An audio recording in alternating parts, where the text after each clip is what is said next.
세네카가 경고한 말의 무게. 자식에게 절대 하면 안 되는 말 7가지.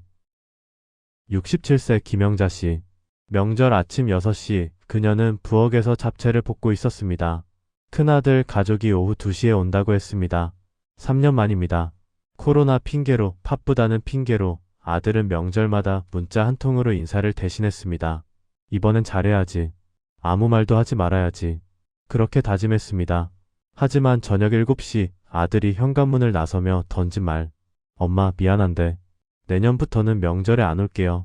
엄마 만날 때마다 너무 힘들어요. 한국의 60대 이상 부모 10명 중 7명이 자식과의 관계 단절을 가장 두려워한다고 합니다. 그런데 정작 관계가 왜 나빠졌는지 어디서부터 잘못됐는지 모릅니다. 혹시 이런 경험 있으신가요?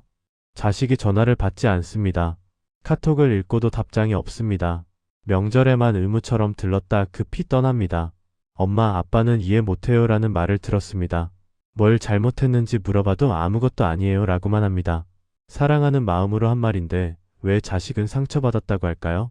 자식을 위해 평생을 바쳤는데 왜 관계는 점점 멀어질까요?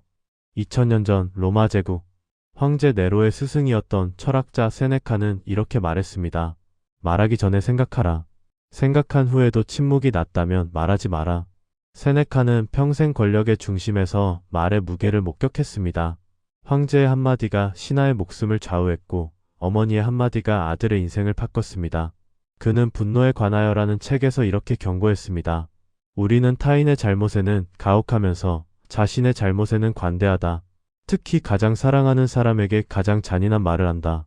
결국 세네카는 네로의 명령으로 스스로 목숨을 끊어야 했습니다. 죽기 직전 그가 제자들에게 남긴 마지막 가르침. 한 번 내뱉은 말은 절대 되돌릴 수 없다. 오늘 이 영상에서는 세네카가 2000년 전 경고한 자식에게 절대 하면 안 되는 말 7가지를 알려드리겠습니다. 첫 번째, 비교하고 판단하는 말. 두 번째, 과거를 들추고 희생을 강요하는 말. 세 번째, 비난하는 말. 네 번째, 효도를 당연시하는 말. 다섯 번째, 미래를 단정하는 말. 여섯 번째, 화가 났을 때 하는 말. 그리고 일곱 번째, 이 모든 말을 어떻게 바꿔야 하는지 구체적인 대화법까지 함께 나누겠습니다. 지금부터 시작하겠습니다. 1부, 비교하는 말, 판단하는 말. 첫 번째, 내 동생은 안 그러는데 너만 그래. 71세 박순덕 씨에게는 두 딸이 있습니다. 큰딸 지혜는 48세, 작은딸 지영이는 45세입니다. 20년 전 어느 일요일 저녁이었습니다. 박순덕 씨는 큰딸 지혜에게 전화를 걸었습니다. 항상 그랬듯이 일요일 저녁 7시, 일주일에 한 번 하는 통화였습니다. 지혜야, 나야. 요즘 어떻게 지내니? 네, 엄마. 바쁘긴 한데 잘 지내요. 그래, 근데 말이야. 내 동생 지영이는 주말마다 우리 집에 와서 청소도 해주고 반찬도 챙겨주는데 너는 왜 그렇게 바쁘기만 하니? 직장 다니는 건 둘 다 똑같잖아. 전화기 너머로 잠시 침묵이 흘렀습니다. 엄마, 저도 나름대로 챙기고 있는데요. 나름대로? 내 동생은 안 그러는데 너만 그래. 큰딸이 그 모양이니 엄마가 얼마나 속상한지 알아? 그날 이후 일요일 저녁 7시 전화는 끊겼습니다. 지혜는 이제 명절에만, 그것도 2시간만 머물다 갑니다. 박순덕 씨는 지금도 이해할 수 없습니다. 내가 잘못한 게 뭔데? 사실을 말했을 뿐인데. 하지만 지혜에게 그 말은 이렇게 들렸습니다. 너는 언제나 부족해. 내가 아무리 노력해도 동생만 못해. 넌 큰딸이니까 더 잘해야 하는데 실망이야. 세네카는 분노에 관하여에서 이렇게 썼습니다. 우리는 타인의 잘못에는 가혹하면서 자신의 잘못에는 관대하다. 우리는 타인을 판단하면서 정작 그들이 처한 상황은 보지 않는다. 2000년 전 로마에서도 마찬가지였습니다. 세네카는 황제 네로의 스승으로서 수많은 귀족 가문의 갈등을 목격했습니다. 아버지는 큰아들을 작은아들과 비교하며 질책했고 큰아들은 평생 아버지의 인정을 받으려 애썼지만 결국 관계는 파탄났습니다. 세네카가 네로에게 했던 조언이 있습니다. 비교는 사랑이 아니라 통제입니다. 당신이 누군가를 다른 사람과 비교하는 순간 당신은 그 사람의 고유한 가치를 부정하는 것입니다.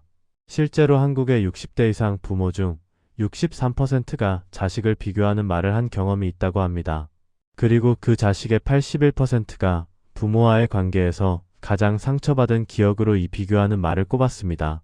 비교당한 자식은 이렇게 생각합니다. 나는 나로서 사랑받지 못한다. 나는 언제나 다른 누군가가 되어야 한다. 그렇다면 차라리 멀어지는 게 낫다. 두 번째, 내가 뭘 안다고 그래. 같은 박순덕 씨에게는 또 다른 아픔이 있습니다. 52세 아들 준호와의 관계입니다. 5년 전 준호는 20년 다니던 회사를 그만두고 작은 카페를 시작하고 싶다고 했습니다. 박순덕 씨와 남편은 극력 반대했습니다. 준호야, 52살에 무슨 카페야?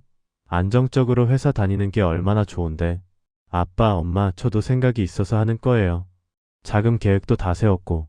내가 뭘 안다고 그래?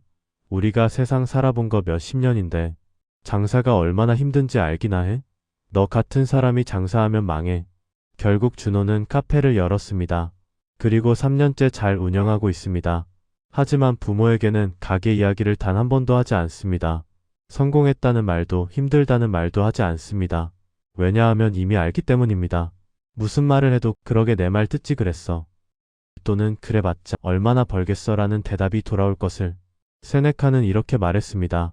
지혜로운 사람은 자신이 모든 것을 안다고 착각하지 않는다. 오히려 자신의 무지를 인정하고 타인의 경험과 판단을 존중한다. 세네카가 네로의 스승이 되었을 때 그는 어린 황제에게 이렇게 가르쳤습니다. 권력이 있다고 해서 모든 것을 알 수는 없습니다. 신하의 말을 경청하고 그들의 판단을 존중하십시오. 판단하기 전에 이해하려고 노력하십시오. 하지만 네로는 이 가르침을 따르지 않았습니다. 그는 신하들을, 심지어 자신의 스승 세네카조차 내가 뭘 안다고라며 무시했습니다. 결국 네로의 치세는 폭정으로 끝났고 세네카는 황제의 명령으로 목숨을 잃었습니다. 내가 뭘 안다고라는 말은 단순히 상대방의 지식을 부정하는 것이 아닙니다. 그것은 상대방의 존재 자체를 부정하는 말입니다. 너는 생각할 능력이 없어. 너는 판단할 자격이 없어. 너는 나의 통제 아래에 있어야 해. 자식은 이렇게 받아들입니다. 부모는 나를 한 명의 성인으로 존중하지 않는다. 나는 언제까지나 미성숙한 아이일 뿐이다. 그렇다면 나는 더 이상 대화할 필요가 없다. 그리고 그러게 내가 뭘 했어.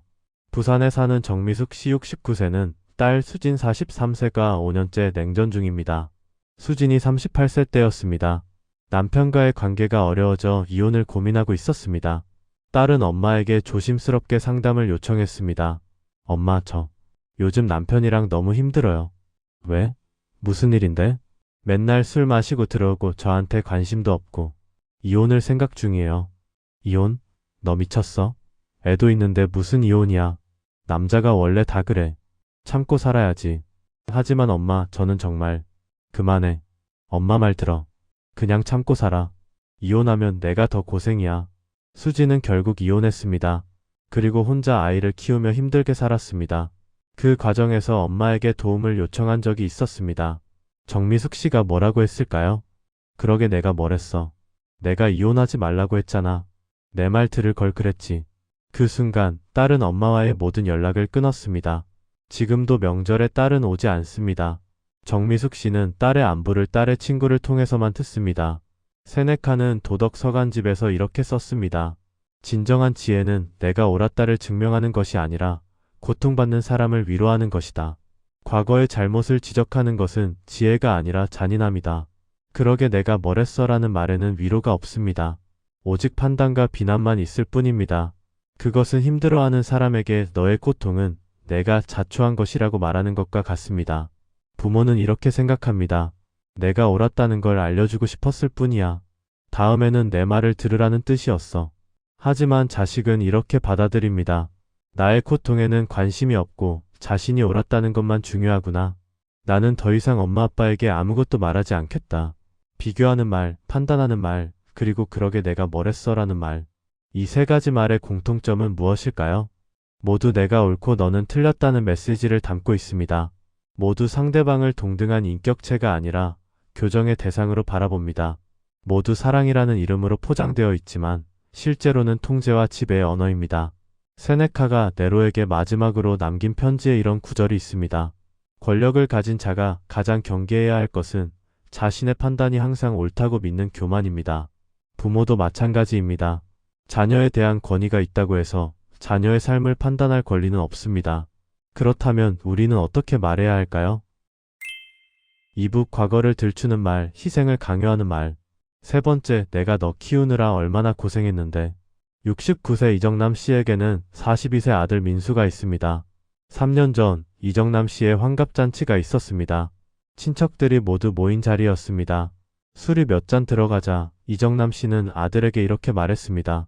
민수야, 너 아빠가 너 키우느라 얼마나 고생했는지 아니? 내가 초등학교 다닐 때 아빠가 새벽 5시에 일어나서 일하고 밤 11시에 들어왔어. 주말도 없이 일했다고. 그게 다 누구 때문이었겠니? 민수는 고개를 숙인 채 아무 말도 하지 않았습니다. 그런데 너는 결혼도 안 하고 손주도 안 보여주고 명절에도 한 번씩 얼굴 비추고 가고 아빠 속만 썩이니? 요즘 젊은 것들은 효도가 뭔지도 모르는구만. 친척 중 한 명이 거들었습니다. 맞아요, 형님. 요즘 젊은 사람들은 부모 은혜를 몰라요. 그날 저녁 민수는 아버지에게 카카오톡으로 긴 메시지를 보냈습니다. 아빠, 저 오늘 정말 창피했어요. 아빠가 저를 키운 건 제가 부탁해서가 아니에요. 아빠가 선택한 일이고 부모로서 당연한 책임이었어요. 그걸 저한테 은혜라고 강요하지 마세요. 저도 제 인생이 있어요. 앞으로 연락하지 마세요. 이정남 씨는 아들한테 카카오톡과 전화에서 차단당했습니다. 3년이 지난 지금도 아들의 목소리를 듣지 못하고 있습니다. 이정남 씨는 억울합니다. 사실을 말했을 뿐인데, 내가 고생한 건 사실인데, 왜 저렇게 화를 내는 거지? 하지만 아들에게 그 말은 이렇게 들렸습니다. 너는 나에게 빚을 진 사람이다. 너의 존재 자체가 나의 희생이다. 너는 평생 나에게 갚아야 한다. 너의 인생은 내 것이 아니라 나의 것이다. 세네카는 은혜에 관하여라는 책에서 이렇게 썼습니다. 진정한 은혜는 보답을 기대하지 않는다. 은혜를 베풀고 그것을 들먹이는 것은 은혜가 아니라 거래다. 부모가 자식을 키우는 것은 거래가 아니라 사랑이어야 한다. 세네카 자신도 이런 경험이 있었습니다. 그는 젊었을 때 황제 칼리굴라의 질투로 죽을 뻔했지만 간신히 목숨을 건졌습니다. 그 후 클라우디우스 황제 시절 8년간 섬으로 유배를 갔습니다. 유배에서 돌아온 세네카를 네로의 어머니 아그리피나가 아들의 스승으로 임명했습니다. 아그리피나는 세네카에게 수없이 이렇게 말했습니다. 내가 당신을 유배에서 구해줬어요. 내가 당신을 황태자의 스승으로 만들어줬어요. 그러니 당신은 나에게 충성해야 합니다. 세네카는 이 말을 들을 때마다 고통스러워했습니다. 그는 편지에 이렇게 썼습니다. 은혜를 강요하는 순간 그것은 폭력이 된다. 과거의 희생을 현재의 무기로 쓰는 것은 사랑이 아니다. 결국 세네카는 아그리피나의 요구를 거부했고 아그리피나는 아들 네로를 부추겨 세네카를 죽음으로 몰아갔습니다. 네 번째, 내 잘못이 아니라고? 다 내 탓이야. 같은 이정남 씨에게는 39세 딸 수연도 있습니다. 수연은 35세에 결혼했습니다. 하지만 결혼 2년 만에 남편의 외도가 발각됐습니다. 수연은 이혼을 결심하고 친정으로 돌아왔습니다. 아빠, 저 이혼하려고요. 뭐? 이혼? 왜? 남편이 바람을 폈어요. 그게 다 내 탓이야. 내가 남편을 잘 챙겼으면 그런 일이 있었겠니? 집안일은 제대로 하고 남편 맛있는 거 해주고 예쁘게 꾸미고 다니고 그래야 남자가 바깥으로 안 도는 거야. 아빠, 그게 무슨 결혼 2년밖에 안 됐는데 벌써 이혼? 넌 뭘 해도 끝까지 못해. 어렸을 때부터 그랬어. 피아노도 중간에 그만뒀고 영어학원도 중간에 그만뒀고 넌 항상 그런 식이야. 수연은 그날 집을 나갔습니다. 그리고 5년이 지난 지금까지 아버지와 연락하지 않습니다. 혼자 아이를 키우며 힘들게 살고 있지만 친정의 도움은 일절 받지 않습니다. 왜일까요? 내가 힘들 때, 내가 가장 필요할 때 아빠는 나를 위로하지 않고 비난했다. 나의 고통보다 나의 잘못이 더 중요했다. 그렇다면 나는 더 이상 가족이 아니다. 세네카는 이렇게 말했습니다. 우리는 타인이 고통받을 때 그들을 위로하기보다 원인을 찾으려 한다. 그리고 그 원인을 타인의 탓으로 돌린다. 그것은 위로가 아니라 또 다른 폭력이다. 실제로 한국가족상담센터의 연구에 따르면 부모 자식 관계 단절의 72%가 자식이 힘들 때 부모가 비난했던 경험에서 시작된다고 합니다. 자식이 실패했을 때, 자식이 고통받을 때 부모가 해야 할 일은 무엇일까요? 원인을 분석하는 것이 아닙니다. 잘못을 지적하는 것이 아닙니다. 그저 곁에 있어주는 것입니다. 힘들었겠구나라고 말해주는 것입니다. 5번째, 효도는 당연한 거야. 전주에 사는 72세 김영숙 씨는 49세 큰딸 혜진과 10년째 같이 살고 있습니다.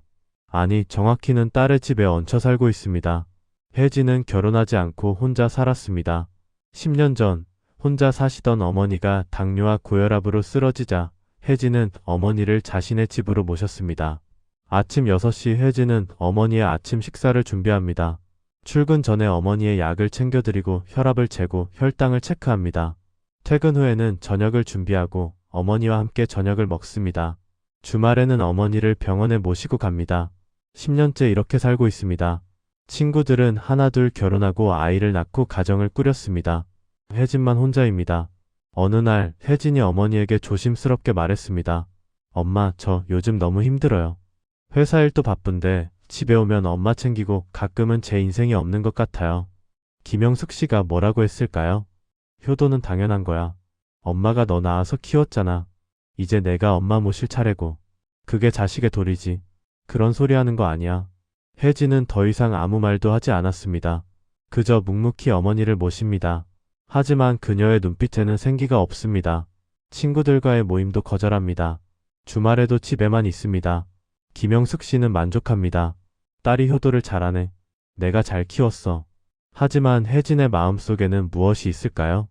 나의 희생은 당연한 것이고 나의 고통은 중요하지 않다.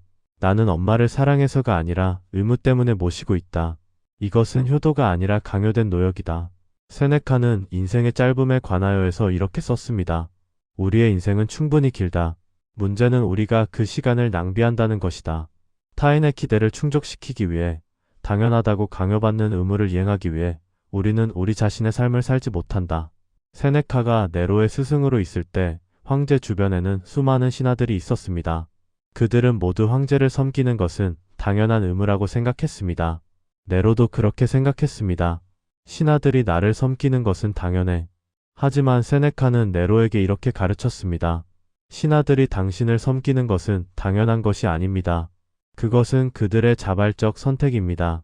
만약 당신이 그것을 당연하다고 생각한다면 당신은 폭군이 됩니다. 효도도 마찬가지입니다. 자식이 부모를 모시는 것은 당연한 것이 아닙니다. 그것은 자식의 자발적 사랑입니다. 만약 부모가 그것을 당연하다고 강요한다면 그것은 효도가 아니라 착취가 됩니다. 과거를 들추는 말, 희생을 강요하는 말, 효도를 당연시하는 말. 이 세 가지 말의 공통점은 무엇일까요? 모두 나의 희생을 강조합니다. 모두 상대의 빚을 상기시킵니다. 모두 자식을 독립적인 인격체가 아니라 부모에게 종속된 존재로 만듭니다. 세네카의 마지막 편지에는 이런 구절이 있습니다. 진정한 사랑은 아무것도 요구하지 않는다. 진정한 사랑은 상대방이 자유롭기를 바란다. 만약 당신이 상대방에게 빚을 지었다고 느낀다면 그것은 사랑이 아니다. 그렇다면 우리는 자식에게 어떻게 말해야 할까요? 3부 미래를 단정하는 말, 존재를 부정하는 말. 6째, 넌 평생 그 모양 그 꼴이겠지. 73세 최영희 씨에게는 45세 막내 아들 진우가 있습니다. 진우는 어렸을 때부터 공부를 못했습니다. 형은 서울대를 나왔지만 진우는 전문대를 겨우 졸업했습니다. 직장도 자주 옮겼습니다. 결혼도 늦었습니다. 40세가 되어서야 결혼했고 42세에 딸을 낳았습니다. 2년 전 어느 날 진우가 직장에서 해고당했습니다. 코로나 시기였고 회사 사정이 어려워져 구조조정을 했습니다. 진우는 실직 상태로 6개월을 보냈습니다. 어느 날 진우가 부모님 댁에 찾아왔습니다. 아버지, 어머니 죄송합니다. 제가 실직했어요. 최영희 씨가 한숨을 쉬며 말했습니다. 그래, 알았어. 내 형은 대기업에서 임원까지 했는데 넌 평생 그 모양 그 꼴이구나. 어렸을 때부터 공부 안 하더니 결국 이 모양이네. 어머니. 뭘 어머니야. 넌 앞으로도 계속 그럴 거야. 이제 45인데 뭐가 달라지겠니? 포기해. 넌 그냥 그렇게 사는 거야. 내 아내랑 딸이 불쌍하다. 진우는 그날 집으로 돌아가는 길에 차를 세우고 울었습니다. 그리고 2주, 진우는 수면제를 과다 복용해 응급실로 실려갔습니다. 다행히 아내가 빨리 발견해서 목숨은 건졌습니다. 의사가 가족들을 불러 말했습니다. 환자분이 유서를 남기셨습니다. 읽어보시겠습니까? 유서에는 이렇게 적혀 있었습니다. 나는 평생 실패자였습니다. 어머니 말이 맞습니다. 나는 앞으로도 계속 이 모양 그 꼴일 겁니다. 그렇다면 차라리 없는 게 낫겠습니다. 아내와 딸에게 미안합니다. 나 같은 남편, 나 같은 아빠는 없는 게 나을 것 같습니다. 최영희 씨는 그 유서를 읽고 무너졌습니다. 내가 무슨 짓을 한 거지? 내가 아들을 죽일 뻔했구나. 지금 진우는 살아있습니다. 새 직장도 구했습니다.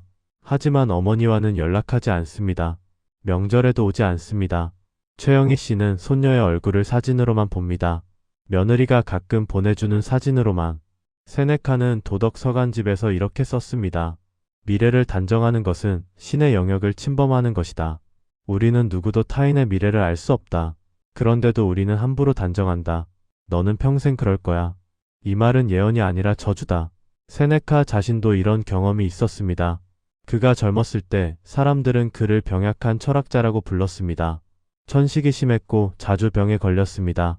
어느 원로원 의원이 세네카에게 이렇게 말했습니다. 자네는 그 몸으로 뭘 할 수 있겠나? 평생 병상에 누워 지낼 걸세. 정치도 철학도 포기하게.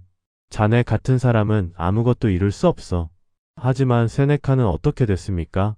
그는 로마 제국에서 가장 영향력 있는 철학자가 되었습니다. 황제의 스승이 되었습니다. 수많은 저서를 남겼고 2000년이 지난 지금도 전 세계 사람들이 그의 글을 읽습니다. 만약 세네카가 그 원로원 의원의 말을 믿었다면? 만약 나는 평생 아무것도 못할 거야 라고 포기했다면? 우리는 세네카의 지혜를 영영 잃었을 것입니다. 넌 평생 그 모양 그 꼴이겠지라는 말은 단순한 예측이 아닙니다. 그것은 저주입니다. 그것은 상대방에게서 희망을 빼앗는 말입니다. 그것은 너는 변할 수 없어. 너는 노력해도 소용없어. 포기해 라고 말하는 것과 같습니다. 자식은 이렇게 받아들입니다. 부모조차 나를 믿지 않는다. 그렇다면 나는 정말로 희망이 없는 사람인가? 차라리 사라지는 게 낫겠다. 진우처럼 수많은 사람들이 부모의 이 한마디 때문에 스스로를 포기합니다. 7번째, 화가 났을 때 하는 모든 말. 세네카가 분노에 관하여에서 가장 강조한 것이 있습니다. 화가 났을 때 말하거나 행동하지 말라. 분노는 가장 나쁜 조언자다. 분노 속에서 내뱉은 말은 칼보다 깊은 상처를 남긴다. 대구에 사는 68세 강민호 씨는 이 교훈을 너무 늦게 배웠습니다. 5년 전 딸 39세 지은이 남자친구를 소개했습니다. 그런데 그 남자는 딸보다 3살이 어렸습니다. 게다가 프리랜서 디자이너였습니다. 안정적인 직장도 없었습니다. 강민호 씨는 화가 났습니다. 안 돼. 절대 안 돼. 넌 그 남자랑 결혼 못해. 아빠 왜요? 저희는 서로 사랑해요. 사랑? 사랑으로 밥 먹고 살아? 그 남자는 너보다 어리잖아. 백수나 다름없잖아. 넌 미쳤어. 아빠 그 사람 백수 아니에요. 프리랜서로. 닥쳐. 내가 지금 내 말 듣자고 여기 있는 거 아니야. 넌 항상 이래. 맨날 이상한 남자들만 만나고. 넌 남자 보는 눈이 없어. 아니, 넌 제대로 된 게 하나도 없어. 지은이 울먹이며 말했습니다.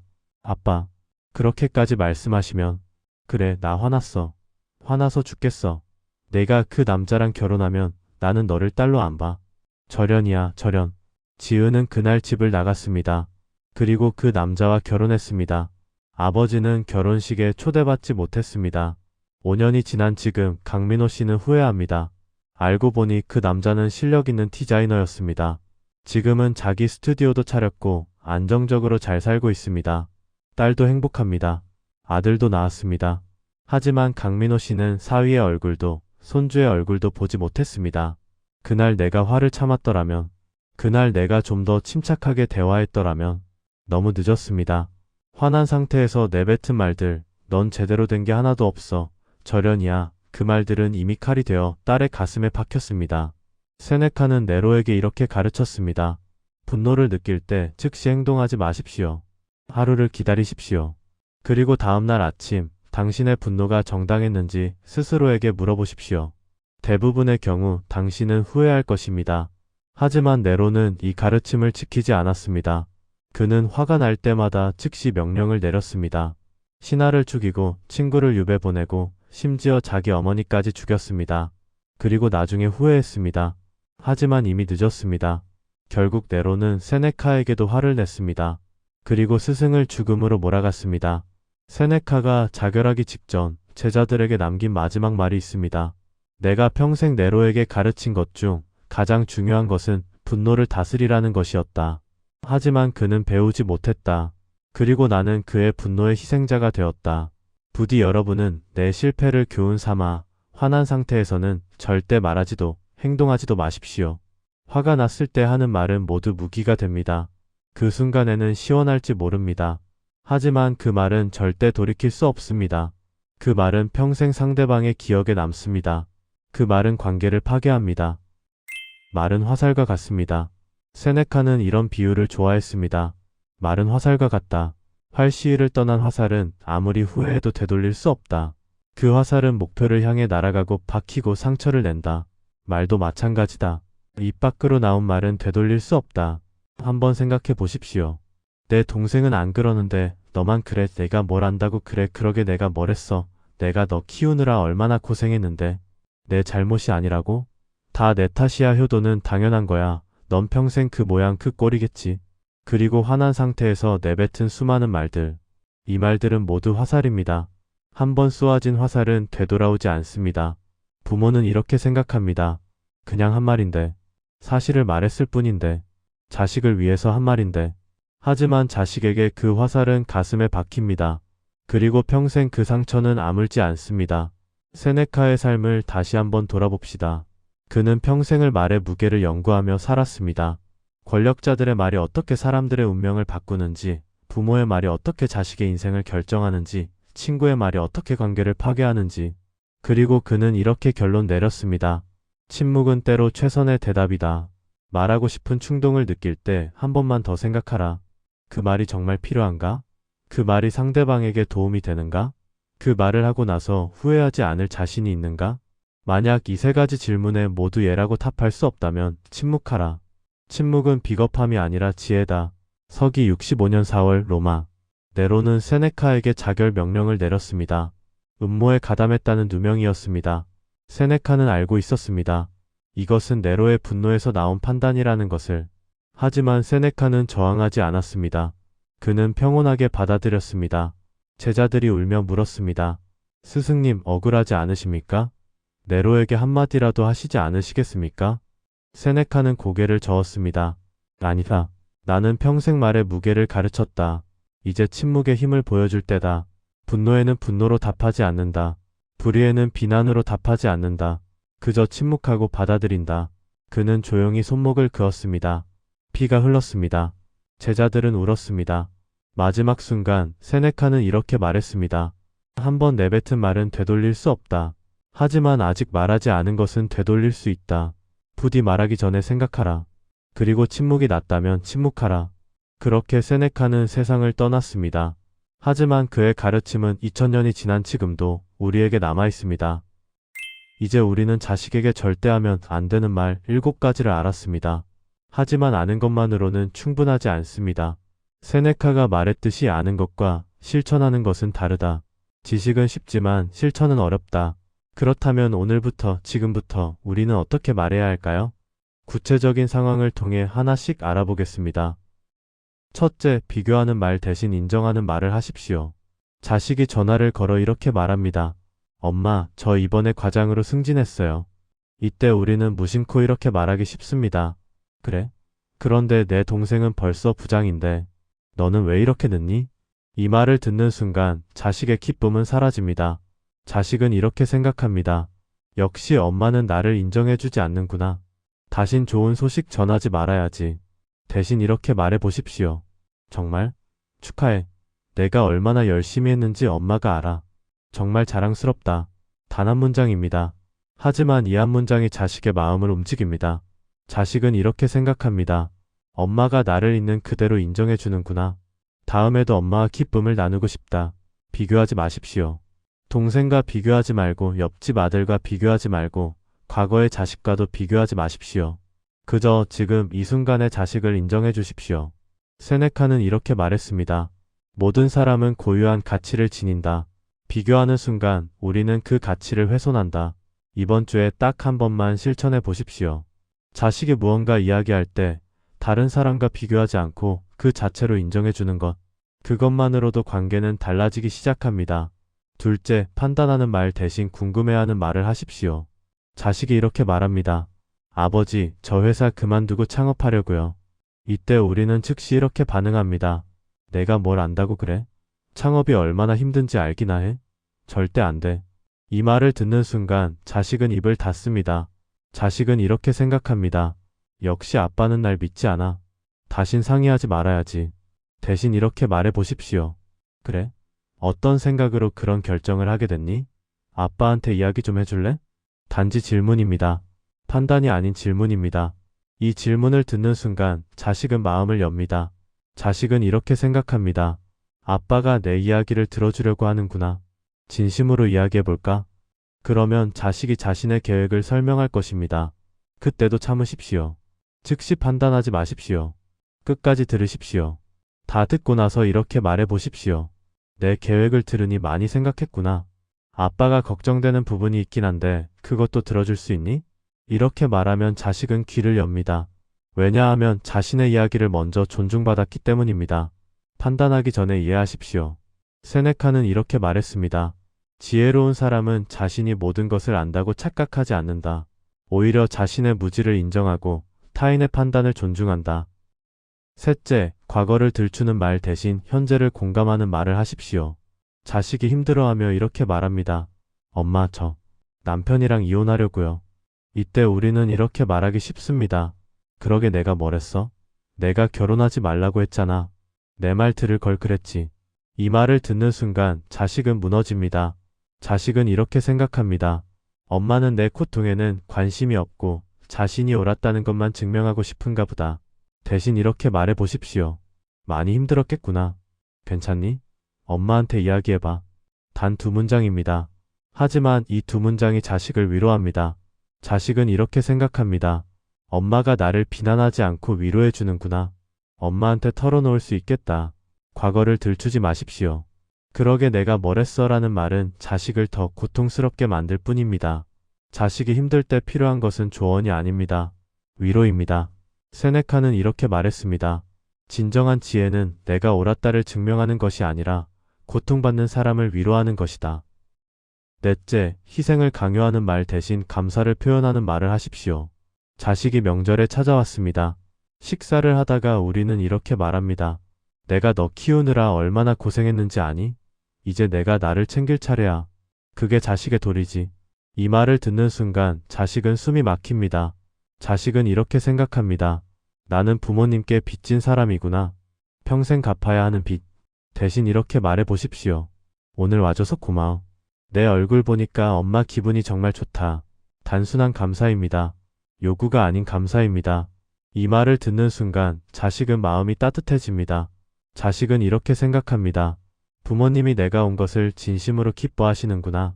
다음에 또 와야지. 희생을 강요하지 마십시오. 자식을 키운 것은 부모의 선택이었습니다. 그것을 빚으로 만드는 순간 사랑은 거래가 됩니다. 세네카는 이렇게 말했습니다. 진정한 은혜는 보답을 기대하지 않는다. 은혜를 베풀고 그것을 들먹이는 것은 은혜가 아니라 거래다. 다섯째, 비난하는 말 대신 응원하는 말을 하십시오. 자식이 실패했습니다. 사업이 망했거나 직장에서 해고당했거나 시험에 떨어졌습니다. 이때 우리는 이렇게 말하기 쉽습니다. 그게 다 내 잘못이야. 내가 제대로 했으면 그런 일이 있었겠니? 이 말을 듣는 순간 자식은 절망합니다. 자식은 이렇게 생각합니다. 부모님조차 나를 믿지 않는다.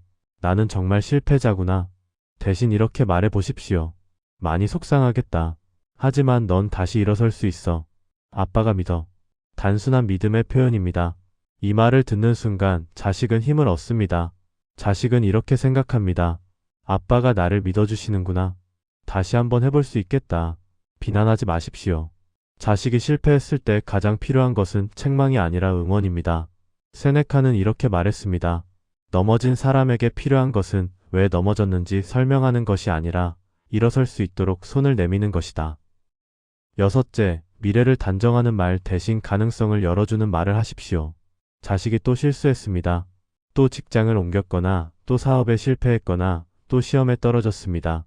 이때 우리는 이렇게 말합니다. 넌 평생 그 모양 그 꼴이겠지. 이제 포기해. 이 말을 듣는 순간 자식은 모든 희망을 잃습니다.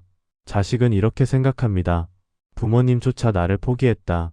그렇다면 나도 나를 포기해야겠다. 대신 이렇게 말해 보십시오. 지금은 힘들어도 넌 분명 길을 찾을 거야. 엄마는 내가 어떤 사람인지 알아. 단순한 희망의 표현입니다. 이 말을 듣는 순간 자식은 다시 일어섭니다. 자식은 이렇게 생각합니다. 엄마가 아직도 나를 믿어주신다. 한 번 더 해보자. 미래를 단정하지 마십시오. 아무도 미래를 알 수 없습니다. 세네카도 젊었을 때 병약했고 사람들은 그에게 넌 아무것도 이루지 못할 거야 라고 말했습니다. 하지만 그는 로마 제국 최고의 철학자가 되었습니다. 세네카는 이렇게 말했습니다. 미래를 단정하는 것은 신의 영역을 침범하는 것이다. 우리는 누구도 타인의 미래를 알 수 없다. 일곱째, 화가 났을 때는 절대 말하지 마십시오. 이것이 가장 중요합니다. 자식이 무언가 잘못했습니다. 우리는 화가 났습니다. 그리고 즉시 말하고 싶습니다. 하지만 참으십시오. 화난 상태에서 하는 모든 말은 칼이 됩니다. 그 순간에는 시원할지 모르지만 그 말은 평생 자식의 가슴에 박힙니다. 세네카는 이렇게 말했습니다. 화가 났을 때 말하거나 행동하지 말라. 분노는 가장 나쁜 조언자다. 구체적으로 어떻게 할까요? 화가 났을 때 이렇게 말하십시오. 지금 내가 화가 나서 제대로 된 대화를 할 수 없을 것 같아. 내일 다시 이야기하자. 그리고 그 자리를 떠나십시오. 방으로 들어가십시오. 산책을 하십시오. 심호흡을 하십시오. 다음날 아침 차분한 상태에서 다시 대화하십시오. 그러면 어제 하고 싶었던 말의 90%는 하지 않게 됩니다. 그리고 그 90%의 말이 바로 관계를 파괴하는 말들입니다. 세네카는 네로에게 이렇게 가르쳤습니다. 분노를 느낄 때 즉시 행동하지 마십시오. 하루를 기다리십시오. 그리고 다음날 아침 당신의 분노가 정당했는지 스스로에게 물어보십시오. 여덟째, 말하기 전에 이 세 가지를 자문하십시오. 세네카는 말하기 전에 항상 자신에게 세 가지를 물었습니다. 첫째, 이 말이 진실한가? 둘째, 이 말이 친절한가? 셋째, 이 말이 필요한가? 이 세 가지에 모두 예라고 답할 수 없다면 침묵하십시오. 예를 들어볼까요? 내 동생은 안 그러는데 너만 그래. 이 말이 진실합니까? 네, 진실일 수 있습니다. 이 말이 친절합니까? 아니요. 이 말이 필요합니까? 아니요. 그렇다면 하지 마십시오. 내가 너 키우느라 얼마나 고생했는데. 이 말이 진실합니까? 네, 진실입니다. 이 말이 친절합니까? 아니요. 이 말이 필요합니까? 아니요. 그렇다면 하지 마십시오. 넌 평생 그 모양 그 꼴이겠지. 이 말이 진실합니까? 아니요. 미래는 아무도 모릅니다. 이 말이 친절합니까? 아니요. 이 말이 필요합니까? 아니요. 그렇다면 절대 하지 마십시오. 세네카는 이렇게 말했습니다. 침묵은 때로 최선의 대답이다. 말하고 싶은 충동을 느낄 때 한 번만 더 생각하라. 스스로에게 묻는 시간. 오늘 밤 잠들기 전에 거울을 보십시오. 그리고 스스로에게 물어보십시오. 나는 오늘 자식에게 어떤 말을 했는가? 아침에 전화가 왔을 때 나는 무슨 말을 했습니까? 자식이 좋은 소식을 전했을 때 나는 진심으로 축하했습니까? 아니면 다른 누군가와 비교했습니까? 저녁에 자식이 고민을 털어놓았을 때 나는 들어주었습니까? 아니면 즉시 판단했습니까? 나는 자식을 있는 그대로 사랑하고 있는가? 아니면 내가 원하는 모습으로 바꾸려고 하고 있는 것은 아닌가? 나는 자식에게 희생을 강요하고 있지는 않은가? 내가 너 키우느라 고생했다는 말을 입에 달고 살지는 않았는가? 나는 자식이 실패했을 때 어떻게 반응했는가? 그러게 내가 뭘 했어라고 말했는가? 아니면 힘들었겠다라고 위로했는가? 나는 화가 났을 때 어떻게 했는가? 즉시 말로 쏟아냈는가? 아니면 참고 기다렸는가? 정직하게 답하십시오. 아무도 듣지 않습니다.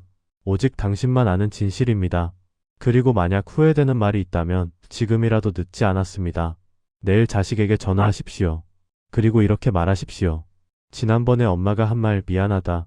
엄마가 생각이 짧았어. 단 한 문장의 사과가 20년 냉전을 녹일 수 있습니다. 세네카가 남긴 가장 중요한 가르침은 이것입니다. 말은 되돌릴 수 없다. 하지만 아직 하지 않은 말은 되돌릴 수 있다. 말하기 전에 생각하라. 그리고 침묵이 낫다면 침묵하라.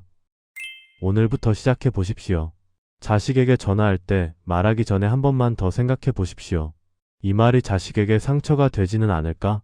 자식이 찾아왔을 때 비교하지 말고 있는 그대로 인정해 주십시오. 내가 와줘서 고마워.